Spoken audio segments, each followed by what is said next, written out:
The dim fluorescent lights of the gas station flickered like dying stars against the inky blackness of the midnight sky. Sarah gripped the fuel pump handle tighter, her knuckles white, as the three burly men circled her old minivan like vultures eyeing their prey. "Hey, sweetheart," one sneered, his breath reeking of cheap beer and malice, "you look like you could use some company. What's a pretty thing like you doing out here all alone?" Her heart pounded in her chest, a frantic drumbeat echoing her worst fears. This wasn't just catcalling, this was a trap closing in. Sarah Thompson was no stranger to hardship. At 32, she had already weathered more storms than most people faced in a lifetime.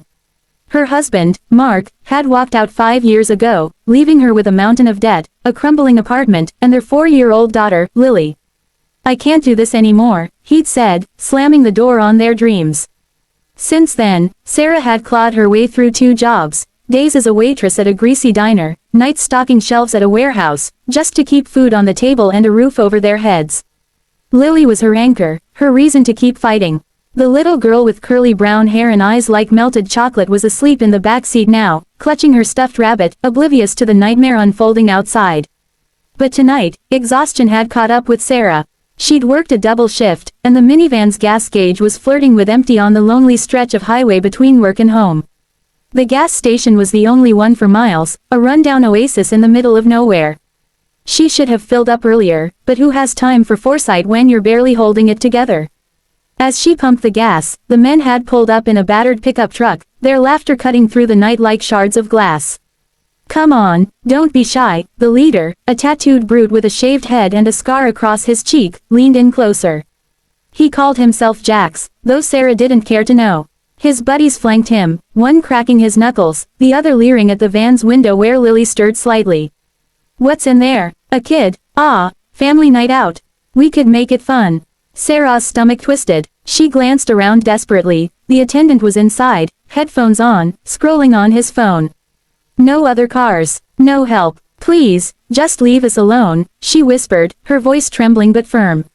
She wasn't going to beg. She'd learned that from years of scraping by. But fear clawed at her throat. What if they hurt Lily? What if this was the night everything fell apart for good? Jax laughed, a guttural sound that sent chills down her spine. He reached out, grabbing her arm roughly.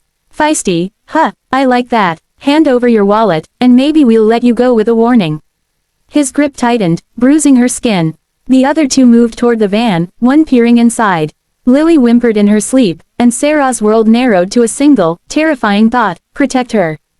At any cost. That's when the roar came, like thunder rolling in from the horizon. At first, Sarah thought it was her imagination, a desperate hallucination born of panic. But no, it grew louder, a symphony of engines growling in unison. Headlights pierced the darkness, and suddenly, a dozen motorcycles swarmed the gas station lot, their riders clad in leather jackets adorned with patches, skulls, eagles, and the words, "Iron Wolves MC." The bikers formed a tight circle around the thugs and Sarah's van, engines revving like a warning growl. The leader of the bikers dismounted first. He was a towering figure, broad-shouldered with a salt and pepper beard and eyes that held the weight of 1,000 miles. His name was Duke, etched on his vest alongside a faded military insignia. The Iron Wolves weren't your typical outlaw gang. They were veterans, mostly, men and a few women who'd traded combat boots for Harley boots, finding solace in the open road after the horrors of war. Duke had lost a brother in Afghanistan, and the club had become his family, a rough-edged brotherhood bound by loyalty and a code that despised bullies. "What's going on here?" Duke's voice boomed, cutting through the tension like a knife. He stepped forward, his boots crunching on the gravel, and the thugs froze. Jax released Sarah's arm, spinning around with false bravado. "None of your business, old man. Just having a chat with the lady." Duke's eyes flicked to Sarah, then to the van where Lily was now awake, wide-eyed and clutching her rabbit.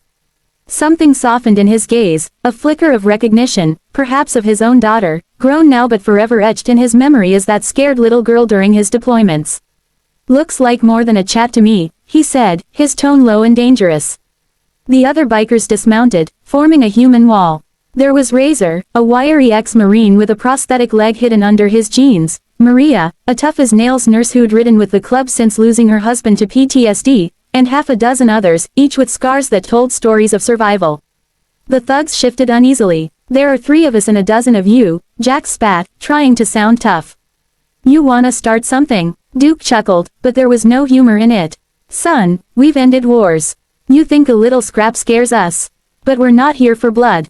We're here because no one, messes with a woman and her kid on our watch. He turned to Sarah, his voice gentler. You okay, ma'am? Tears welled in Sarah's eyes, but she nodded, pulling Lily from the van and holding her close. The child buried her face in her mother's neck, whispering, Mommy, are the bad men gone? Not yet, sweetie, Sarah murmured, her voice steady despite the storm inside. The bikers closed in tighter. Razor stepped up, his eyes locked on the thug who'd eyed the van. I lost my leg fighting for freedom. You think harassing a mom makes you tough? Makes you feel big? Maria crossed her arms, her stare piercing. I've patched up enough victims in the ER. Don't make me add you to the list. Jax's bravado cracked. His buddies exchanged glances, realizing they were outmatched not just in numbers, but in resolve. The circle of bikers was unyielding, a living barrier of leather and steel. Duke pulled out his phone, dialing without breaking eye contact. Cops are on their way. You boys can explain yourselves to them, or you can leave now and pray we don't follow. The thugs muttered curses but backed toward their truck. As they peeled out, tires screeching, the gas station fell silent except for the hum of idling bikes. Sarah collapsed against her van, sobs breaking free. Lily clung to her, confused but safe. Duke approached slowly, like calming a wild animal. Hey, it's over, you're safe now. Why did you help? Sarah asked, wiping her eyes. You don't even know me. Duke shrugged, a sad smile tugging at his beard. Because I've been where you are, alone, scared, fighting for what's yours. My little girl, she was about your daughter's age when her mom left. The road taught me that family's not just blood. It's the people who show up when the world's kicking you down. The other bikers gathered around, offering water, a blanket for Lily, even a candy bar from Maria's saddlebag. Razor shared a story of his own single-parent struggles after the war, how the club had pulled him from the brink. Maria checked Sarah's arm, bandaging the bruise with gentle hands. As sirens wailed in the distance, the group waited together, a makeshift family forged in. The fire of that night. The police arrived, took statements, and hauled the thugs away after a quick chase. They'd been wanted for similar incidents. But for Sarah, the real miracle was the bikers. They didn't just scare off the danger, they reminded her she wasn't alone. Duke handed her a card with the club's contact. If you ever need anything, fix the van, a ride, or just someone to talk to, call. We're around. Days turned to weeks, and Sarah's life began to shift. She visited the Iron Wolves clubhouse, a modest garage filled with bikes and laughter. Lily played with the members' grandkids, her fear replaced by giggles. Sarah found a support network she never knew existed, veterans who understood loss, who offered odd jobs to ease her financial strain. Duke became a mentor, sharing stories of resilience that mirrored her own. Strength isn't about never falling, he'd say over coffee. It's about getting up, every damn time.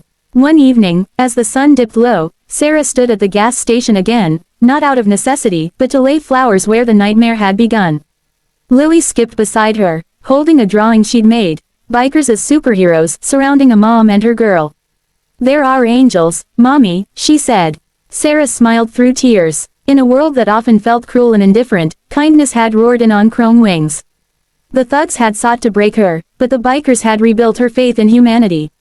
It wasn't about heroes in capes, it was about ordinary people choosing to stand up, to surround the vulnerable with unbreakable solidarity.